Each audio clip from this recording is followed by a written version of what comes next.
Okay, this video is going to show you how to replace the starter on a 2002 PT Cruiser. I apologize, I'm shooting this on an iPhone. It's a little windy out and it's kind of cramped here, but I'll do the best I can.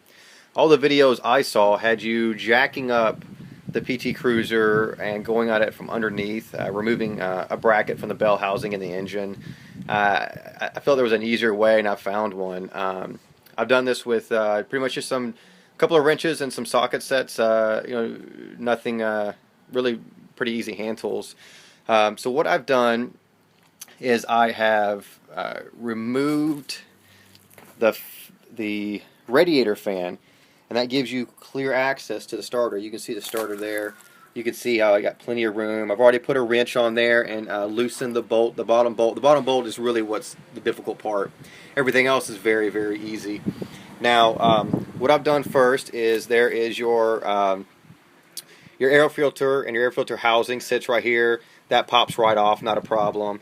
I've taken the battery out, that sits here. There's also the tray that goes here that holds the battery. I think it's like 4 or 5 screws. It comes right out. Everything's very easy. As you can see here, I've disconnected the hose here that goes to the radiator. I will warn you, be prepared to put a rag in here. You will get a little bit of a drippage. And so now there is as you can see here, we have the little outer edge of the car. There is a piece that sits here. I think it's like 4 little screws. It comes right off. And then you have this piece here that sits on top of the radiator. I'm sorry, I know things are really kind of close here. I'll put that back in place.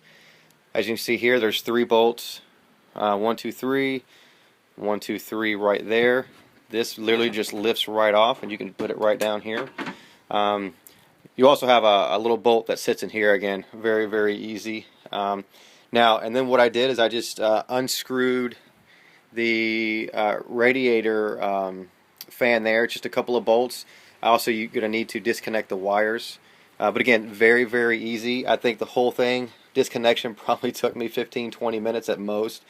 It's not that difficult.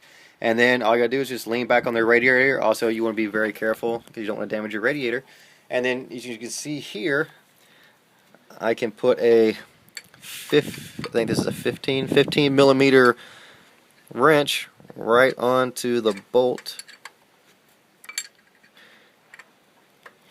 here and turn it with ease. Sorry, I know my video skills aren't up to snuff, but it's turning very easy. And as you can see, I have plenty of room to turn it and take it. Oh, I'm tightening it there, but take it right off, not a problem. So just a quick alternative for the 2002 PT Cruiser. That if you don't want to jack it up and pull it out, very quick, very easy, and good luck.